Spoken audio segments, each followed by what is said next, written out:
لہٰذا اس طرح سے جو ہے اسم مبالغہ کی بحث سے ہم فارغ ہوتے ہیں۔ اسم مبالغہ کے مشہور اوزان آپ کی اس یہاں پر موجود ہے، اسکرین پہ نظر آ رہے ہیں۔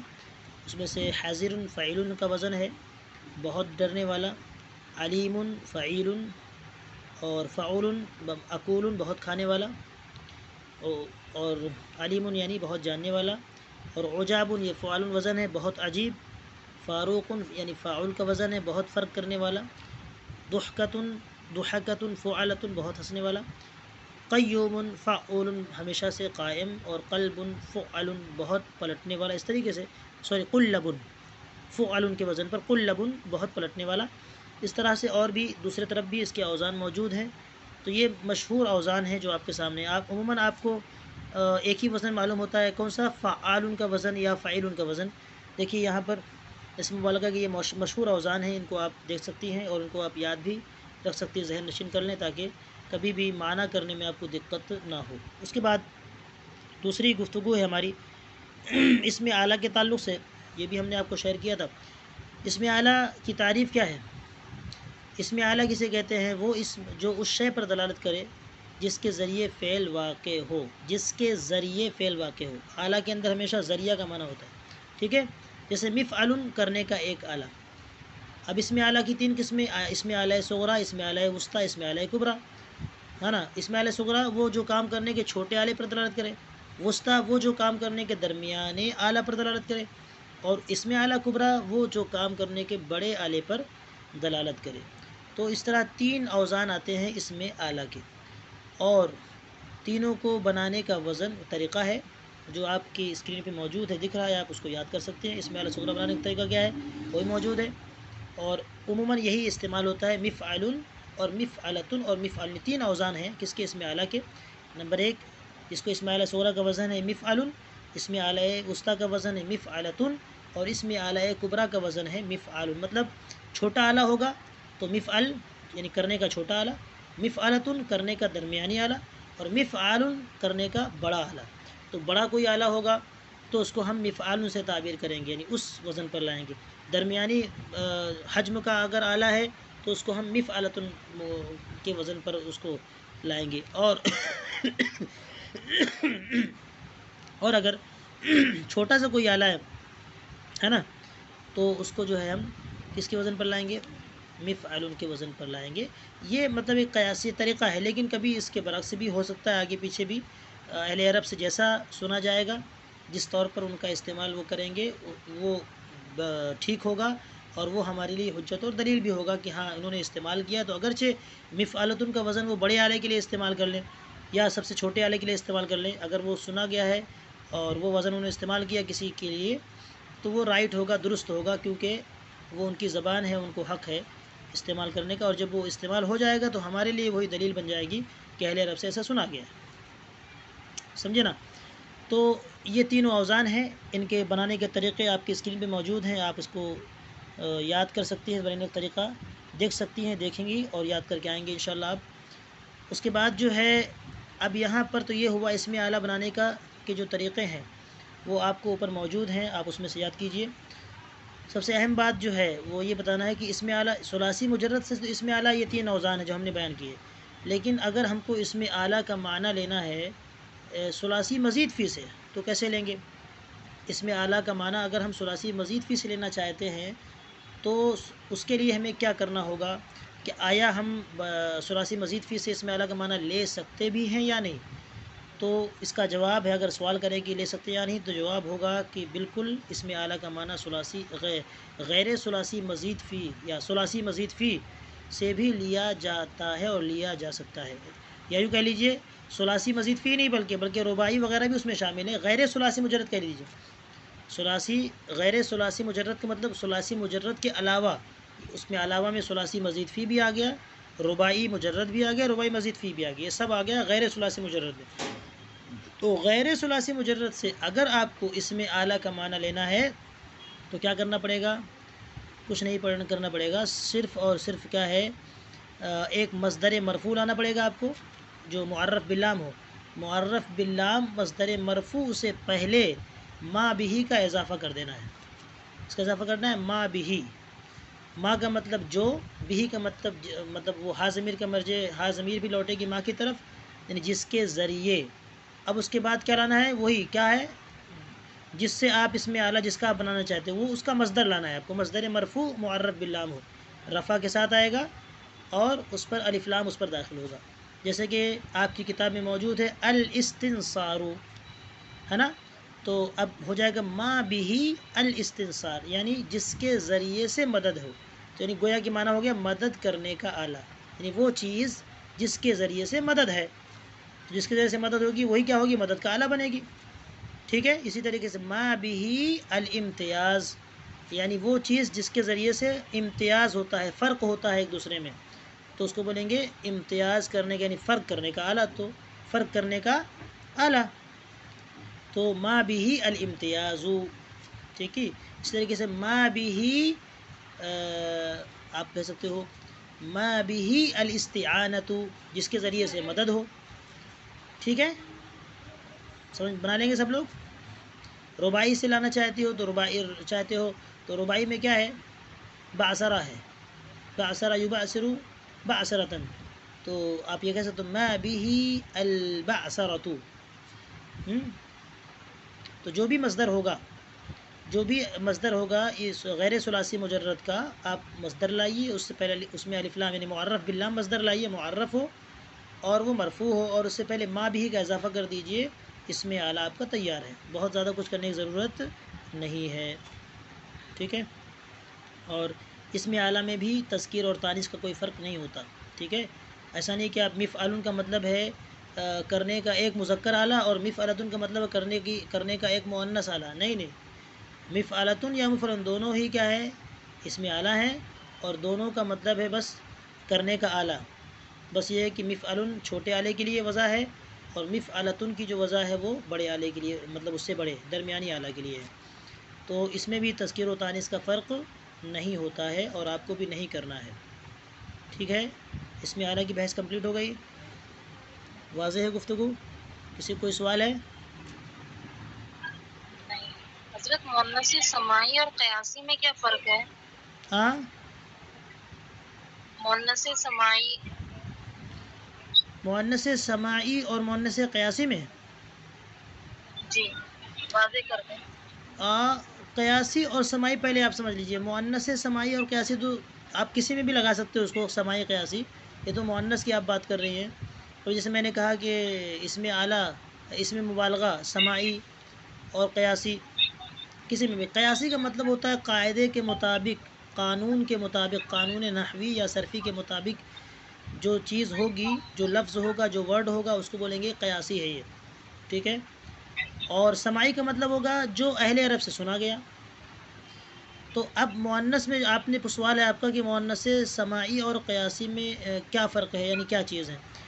تو یہی فرق ہے کہ مؤنث قیاسی کا مطلب وہ مؤنث جو مطلب قاعدے کے مطابق ہے، جس رول کے مطابق جو مؤنث لائیں گے یا جو مؤنث ہے اس کو ہم مؤنث قیاسی کہتے ہیں. مثال کے طور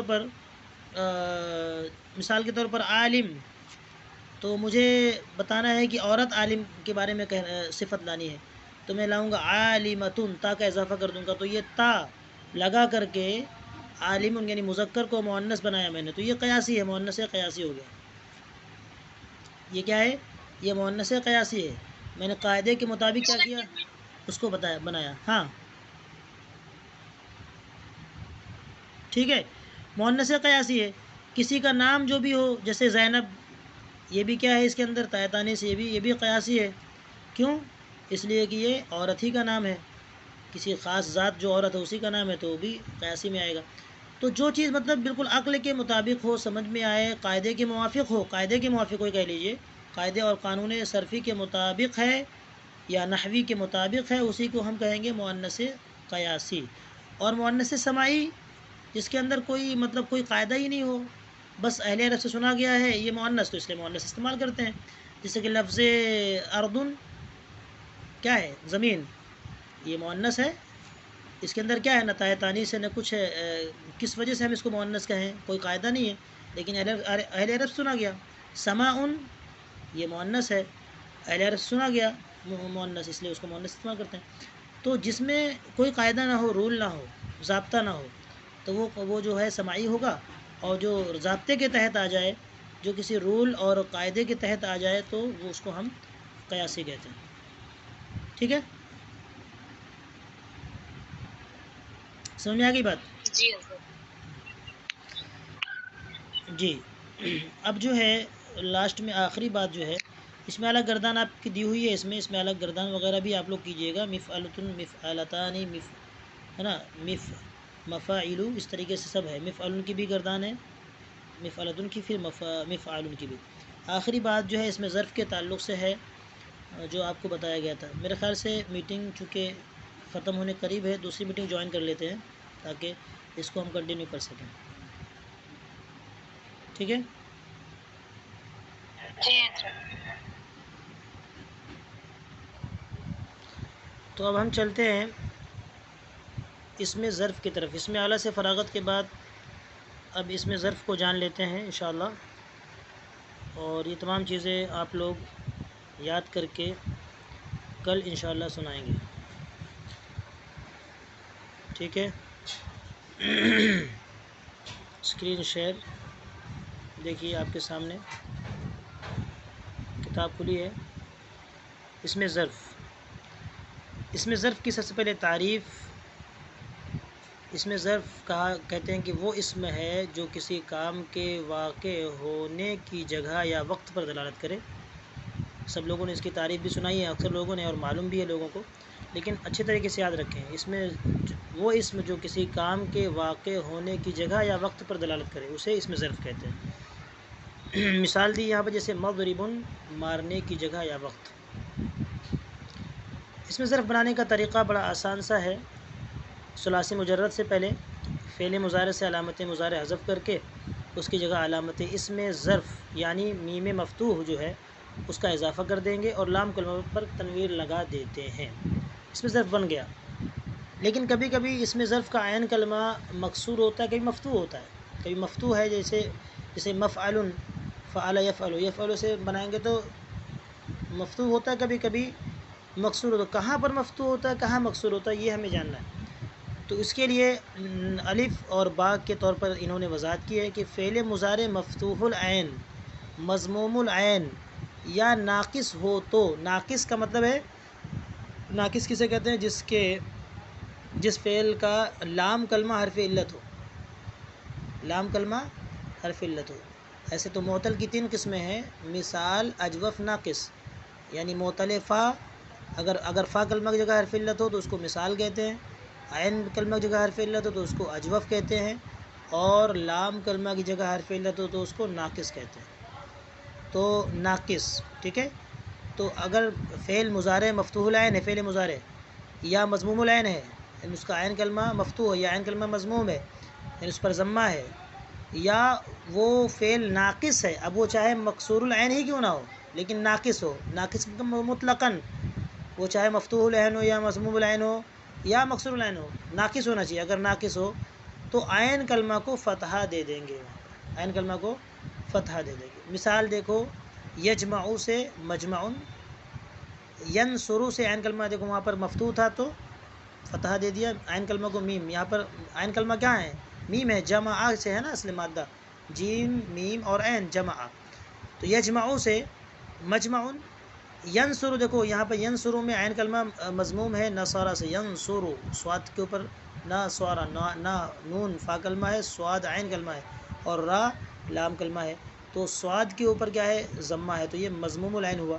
تو اس سے دیکھو اس میں ظرف کیا بن رہا ہے، منصرن، مفتوح العین ہی آ رہا ہے نا، مفتوح العین ہوگا، فتحہ دیں گے عین کلموں کو، یہ بتایا گیا قاعدہ.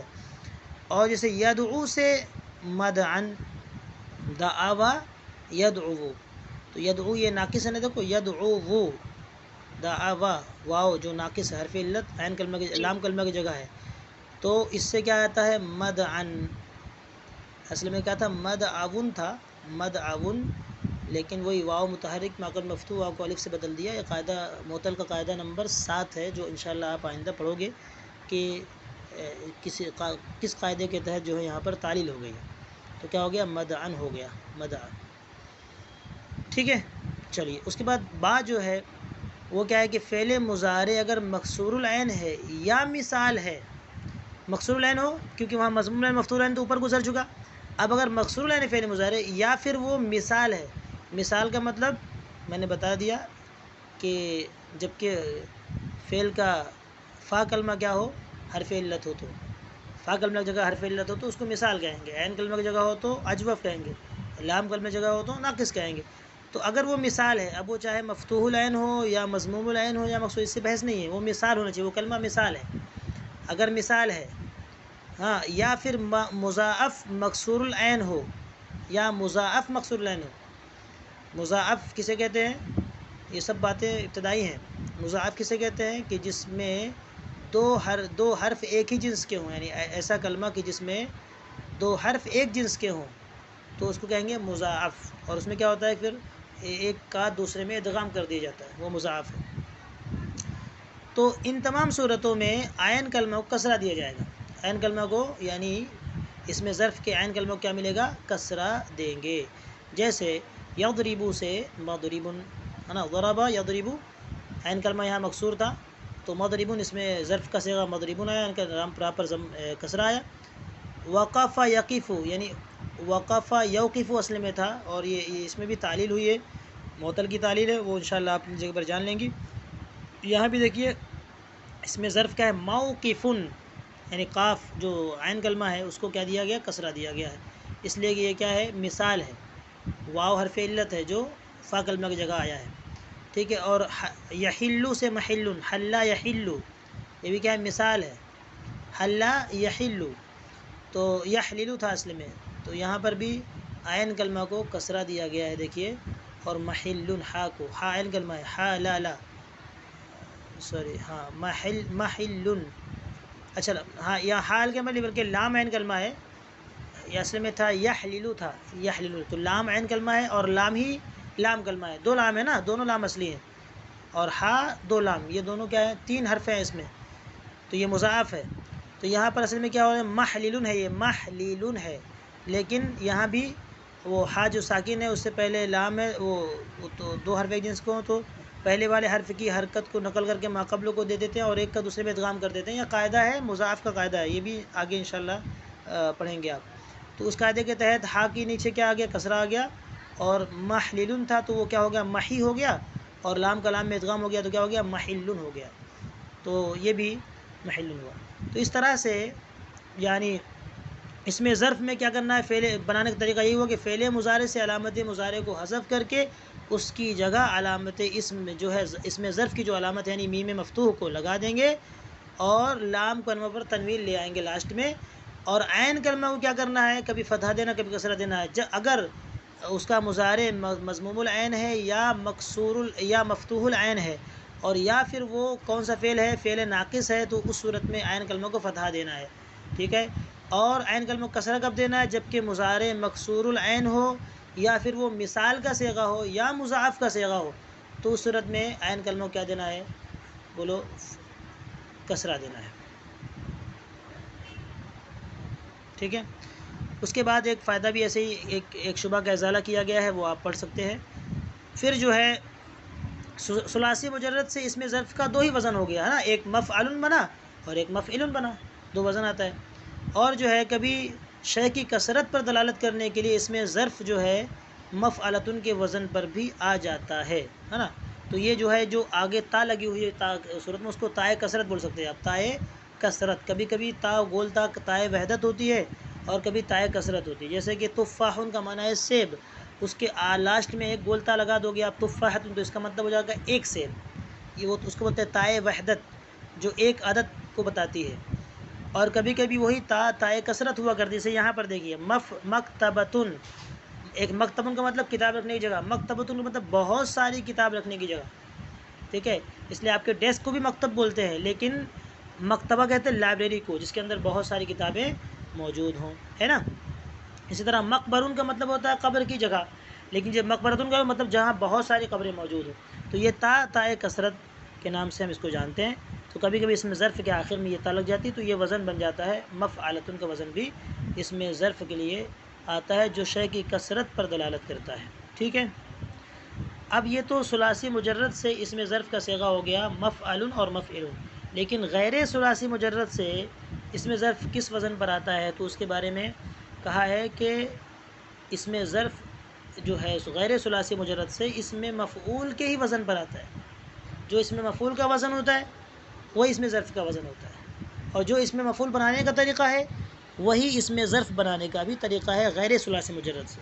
غیر ثلاثی مجرد سے اس میں مفعول بنانے کا طریقہ کیا ہے کہ شروع میں میم مفتوح کو لے کر آ جائیں گے، شروع میں رکھ دیں گے، اور کیا کریں گے؟ پھر میم مفتوح شروع میں لائیں گے اور عین کا مطلب جو آخری حرف سے پہلے والا جو حرف ہوگا اس کو فتحہ دے دیں گے، مفعول اس میں مفعول بن گیا۔ جیسے کہ اکرما یکرمو، یکرمو سے مضارع سے بنے گا اس مفعول، علامت مضارع کو حذف کیا، اس کی جگہ میم مفتوح لے کر آ گئے، میم مکتوب نہیں سوری میم مضموم لائیں گے، میم مفتوح نہیں، میم مفتوح تو اس میں ہوتا ہے ثلاثی مجرد میں مفعول بنانے، غیر ثلاثی مجرد میں بنانے کے لیے میم مضموم لائیں گے شروع میں، تو میم مضموم لائے تو کیا ہو گیا؟ اب کیا تھا؟ یکرمو تھا تو مکرمو ہو گیا، ہے نا؟ اور ہم نے کیا بتایا کہ آخری حرف سے پہلے والا حرف یعنی سیکنڈ لاسٹ حرف کو فتحہ دے دینا ہے، تو را کو آپ نے فتحہ دے دیا تو کیا ہو گیا؟ مکرمن ہو گیا، اور آخری حرف کو تنوین دینا ہے۔ یہی جو ہے اس میں ظرف، یہی اس میں ظرف بھی ہے اور یہی اس میں مفعول بھی ہے۔ اسی طریقے سے آپ بنا سکتے ہو جیسے کہ انتصر، انتصر سے منتصر اس میں مفعول کا بھی صیغہ ہے، اور منتصر اس میں ظرف کا بھی صیغہ بن جائے گا۔ تو شروع میں میم مضموم علامت مضارع جگہ میم مضموم رکھ دینا ہے، اور آخری حرف سے پہلے والا حرف یعنی سیکنڈ لاسٹ حرف جو ہے سیکنڈ لاسٹ حرف کو فتحہ دے دینا ہے اور آخری حرف کو تنوین دینا ہے، یہ اس میں مفعول بن جاتا ہے، اس میں ظرف بن گیا ہے اس طرح سے، ٹھیک ہے۔ اس میں ظرف میں بھی تذکیر اور تانیث کا فرق نہیں ہوتا، ہاں یہ نہیں کہیں گے کہ مفعل، کہیں گے کہ اس کو مذکر کے لیے مفعل کرنے کی جگہ، اور جو ہے مفعلۃ المؤنث کے لیے کرنے کی جگہ، تو جگہ تو وہی ہے۔ تو بہرحال اس میں ظرف میں بھی تذکیر اور تانیث کا فرق نہیں ہوتا ہے، ٹھیک ہے۔ اب جو کہ دیکھیے بہت سارے اوزان یہاں پر جو ہے دیے ہوئے ہیں اس میں ظرف کے، اور یہ بتایا گیا ہے کہ کچھ جگہ پر اوزان اس میں ظرف کے خلاف قیاس آئے ہیں۔ خلاف قیاس کا مطلب قاعدہ کے خلاف۔ ابھی قاعدہ کیا پڑھا آپ نے کہ مضموم العین اور مکسور العین جب مضارع ہو تو اس سے اس میں ظرف میں عین کلمہ کو فتح دیتے ہیں، لیکن آپ ابھی دیکھیں گے مثالوں میں کہ وہاں عین کلمہ پر کسرہ موجود ہے، تو اس کو بولتے ہیں شاذ اور بولتے ہیں خلاف قیاس۔ اور یہ اہل عرب سنا گیا ہے، پتہ ہے نا کہ قیاس الگ قواعد بعد میں بنے ہیں، پہلے اہل عرب کی لغت اور سماعت ہے، تو اگر کوئی لفظ سن لیا جائے اس کے برخلاف تو ان کا بولنا حجت اور دلیل ہے، ان کا بولنا بھی حجت اور دلیل ہے، لہٰذا اس کو مان لیا جائے گا، اس کو ایکسیپٹ کر لیا جائے گا، اور جو ہے یہ کہہ دیں گے کہ بھائی یہاں پر یہ چیز خلاف قیاس آ گئی ہے، بس ایسا نہیں کہ بھائی قاعدہ تو یہ چاہ رہا تھا تو کیوں ایسا ہوا، ان سے سوال نہیں کریں گے، بھائی قاعدہ کہہ جائے یہ قاعدہ اکثر ہی ہے، اکثر ایسا ہی ہوتا ہے آپ کی آسانی کے لیے، لیکن کبھی کبھی ایسا اس کے خلاف بھی اہل عرب استعمال کرتے ہیں تو وہ ہمارے دلیل ہو گئی بس۔ اور لہٰذا اس وزن جیسے مثال کے طور پر لفظ مسجد ہے، مسجد کس باب سے؟ سجدہ یسجدو سے، باب نصرہ ینصرو سے، اس میں عین کلمہ مضموم ہے، تو قاعدہ کا تقاضا یہ تھا کہ یہ جیم پر کیا آتا؟ فتحہ آتا، ہاں کیونکہ عین کلمہ جیم ہے یہاں، لیکن کیا آیا ہوا ہے؟ مسجد نہ کر مسجد آیا ہوا ہے۔ شرق یشرقو باب نصرہ ینصرو سے یہ بھی ہے، اس کا مطلب ہوتا ہے آفتاب نکلنا، سورج کا نکلنا، تو مشرق ہونا چاہیے اس میں ظرف، اس لیے کہ جب وہی مضموم العین حکم مضارع تو عین کلمہ کو فتحہ دیا جاتا ہے جیسے ابھی آپ نے پڑھا، لیکن پھر بھی کیا آتا ہے خلاف قیاس؟ مشرق آیا ہے، قرآن شریف میں موجود ہے مشرق، قرآن شریف میں موجود ہے مسجد، تو اس طرح سے یہ خلاف قیاس اور بھی اوزان ہیں جو آپ کے سامنے اسکرین پہ موجود ہیں، آپ ان کو دیکھ سکتے ہیں، دیکھ کر کے ذہن نشین کر سکتے ہیں۔ تو اس طرح سے ہم الحمدللہ اب اس مفعول کی بحث سے بھی فارغ ہو گئے۔ کسی کوئی سوال اس میں ظرف کی بحث سے فارغ ہو گئے، کسی کوئی سوال اس میں ظرف کے تعلق سے کچھ باتیں ہیں جو آپ کو نہ سمجھ میں آئی ہوں، یا کچھ چیزیں سمجھنا چاہتی ہوں آپ اس تعلق سے؟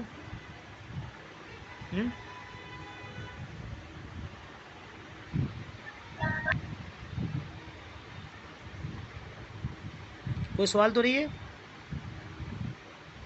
نہیں ہے سر۔ ٹھیک ہے انشاءاللہ تو ان چیزوں کو آپ کل جو ہے یاد کر کے تشریف لائیے گا، مکمل پختہ کر لیجئے، پیچھے کا جو ریویژن ہے وہ بھی کر لیجئے انشاءاللہ، تاکہ بعد میں کچھ آگے انشاءاللہ عز و جل ہم ابھی ایک دو باتیں اور باقی ہیں اس تعلق سے، اور پھر کل ہی انشاءاللہ ہم منشعب کے باتوں کا، یعنی اس کی ابتدائی باتوں کا کیا ہے کیا نہیں، اس کے تعلق سے انشاءاللہ اس کا آغاز بھی کریں گے.